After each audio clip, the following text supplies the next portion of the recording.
Living है। तो हम लोग पढ़ेंगे विज्ञान, और वी का मतलब है वास्तविक, और ज्ञान, ज्ञान कैसा ज्ञान, तो वास्तविक ज्ञान। जब भी जिक्र होता है वास्तविक ज्ञान का तो आप बात कर रहे होते हो किसकी, साइंस की। Science is everything which is done by observation, scientific calculation. उसके बाद जब आप लास्ट एक्चुअल नॉलेज पे पहुंचते हो, या जब कोज और इफेक्ट आपको पता चलता है, कारण और प्रभाव पता चलता है, तो वो सभी चीजें क्या है, वो सभी चीजें हैं साइंस। साइंस को हम दो फॉर्म में बांटते हैं, एक बांटते हैं लिविंग की फॉर्म में और एक बांटते हैं नॉन लिविंग की फॉर्म में। लिविंग संजीव, नॉन लिविंग निर्जीव।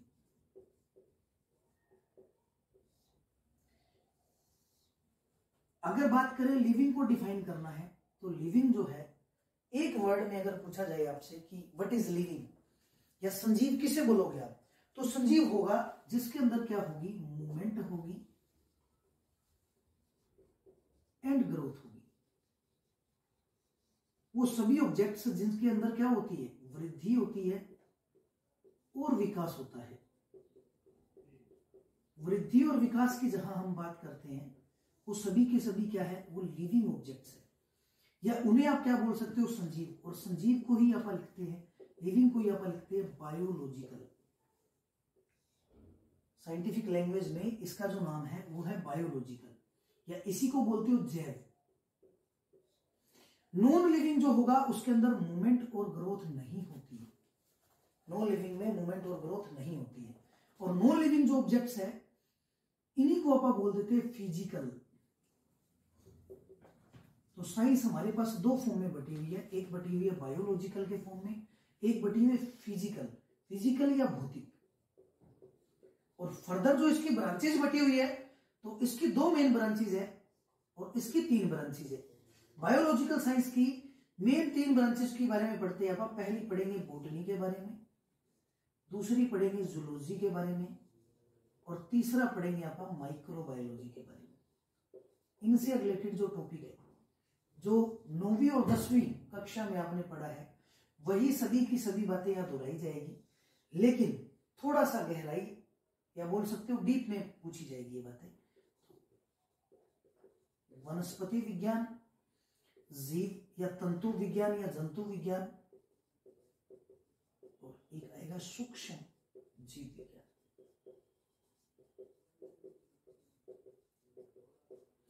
फिजिकल को अपन ने दो में मेन बांट रखा है, वैसे बहुत सारी ब्रांचेज है इसकी।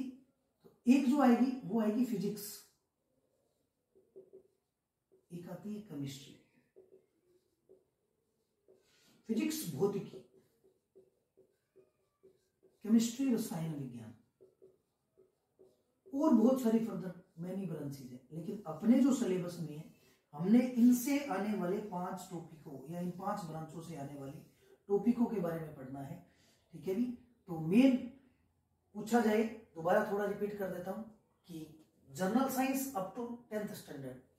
10th स्टैंडर्ड के अंदर हम लोग क्या पढ़ते हैं, सामान्य विज्ञान पढ़ते हैं। जब अप टू 12th आएगा तो वहां पे बात आ जाती है एडवांस की। और 10th स्टैंडर्ड तक जो हमने साइंस पढ़ी है, उसके अंदर हमने साइंस को दो हिस्सों में बांट रखा है, एक को लिविंग में और एक को नॉन लिविंग में।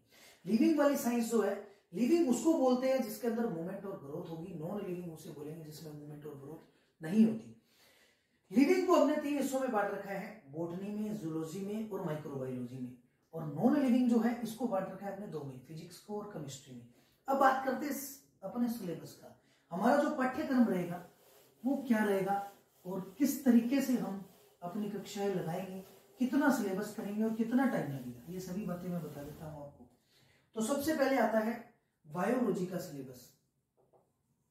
ये तीनों चीजें पढ़ेंगे बायोलॉजी में भी, बॉटनी, जूलॉजी और माइक्रोबायोलॉजी। तो जीव विज्ञान,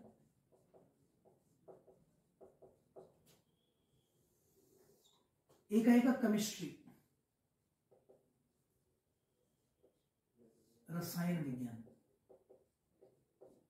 और एक आएगा फिजिक्स, जिसे आप बोलोगे भौतिक विज्ञान या भौतिकी। तो भौतिकी, देखिए, जीव विज्ञान में हम सबसे पहले पढ़ेंगे ह्यूमन फिजियोलॉजी।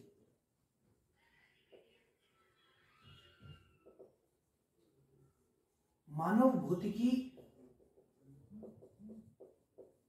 और इसमें पढ़ेंगे सबसे ज्यादा जो 10th के अंदर वोट एक चैप्टर था बायोलॉजी में, लाइफ प्रोसेस। और लाइफ प्रोसेस के अंदर जैव प्रक्रम में हमारे पास है 11 सिस्टम्स, 11 तंत्र। इन तंत्रों के बारे में अध्ययन करेंगे हम।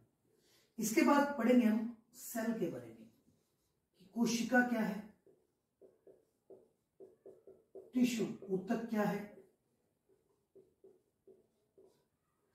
इसके बाद पढ़ेंगे ह्यूमन न्यूट्रिशन के बारे में,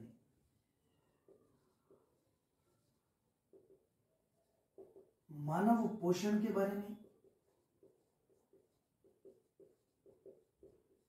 ह्यूमन डिसीज के बारे में, ह्यूमन डिसीज,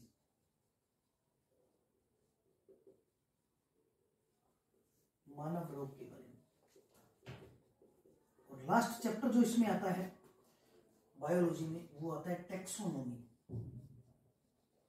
टैक्सोनॉमी, इसे आप बोलोगे वर्गीकरण।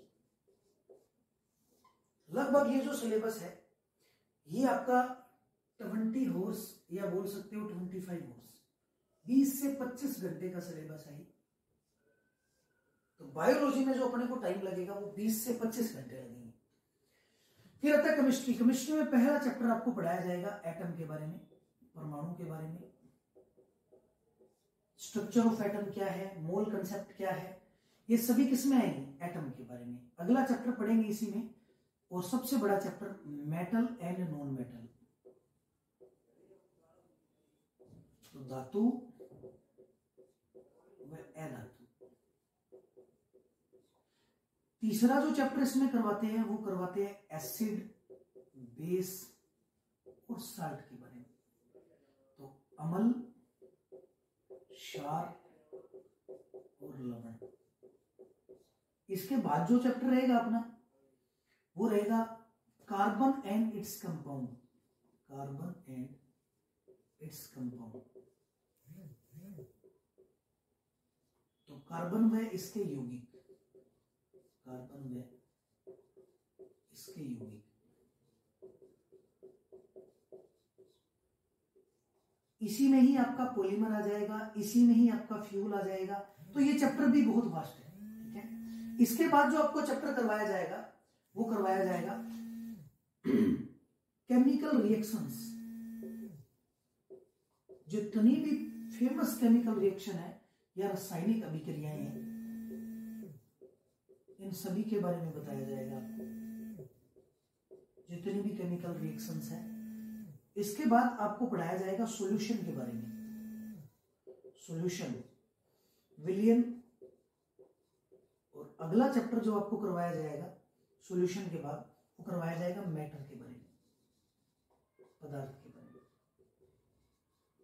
और लास्ट में जो बच जाता है तो वो मिसलेनियस में पढ़ते हैं लोग,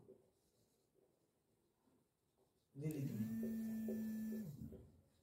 इसमें भी लगभग आपकी जो क्लासेज रहेगी वो 20 to 25 कोर्स की रहेगी, 20 से 25 घंटे की क्लास ये रहेगी, जिसमें लगभग 9वीं और 10वीं कक्षा के अंदर जितना भी सिलेबस है अप टू 10th तक वो सारा करवाया जाएगा केमिस्ट्री का। इसके बाद आएगा फिजिक्स। फिजिक्स में पहला चैप्टर हम लोग पढ़ेंगे मोशन के बारे में, लॉज ऑफ मोशन के बारे में, गति के नियमों के बारे में। इसी में पढ़ेंगे ग्रेविटेशन के बारे में, गुरुत्वाकर्षण के बारे में। अगला चैप्टर इसी में करवाया जाएगा आपको लाइट के बारे में, प्रकाश। फिर करवाया जाएगा इलेक्ट्रिसिटी, विद्युत। इसके बाद करवाया जाएगा मैग्नेटिज्म,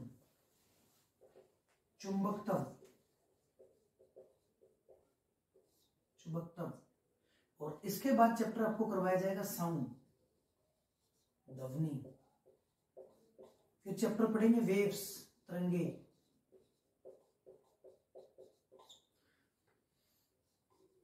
इसके बाद जो मेन चैप्टर आएगा वेव्स के बाद work power energy. Work power energy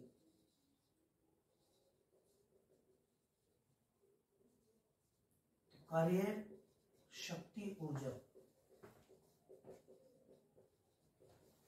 फिर आपको पढ़ाया जाएगा हीट के बारे में, ऊष्मा के बारे में, और बाकी अगर कुछ बच जाता है तो वो मिसलेनियस में आ जाता है। जी जी जी। तो लगभग ये भी जो क्लासेज रहेगी ये 20 से 25 घंटे की रहेगी। तो लगभग 75 घंटे में जर्नल साइंस का जो सिलेबस है वो कंप्लीट हो जाएगा। और ये सभी लोग अपना सिलेबस जो है वो नोट कर सकते हैं। जर्नल साइंस का ये सिलेबस है और इसके बाद हम लोग अपनी पहली क्लास स्टार्ट करेंगे। धन्यवाद।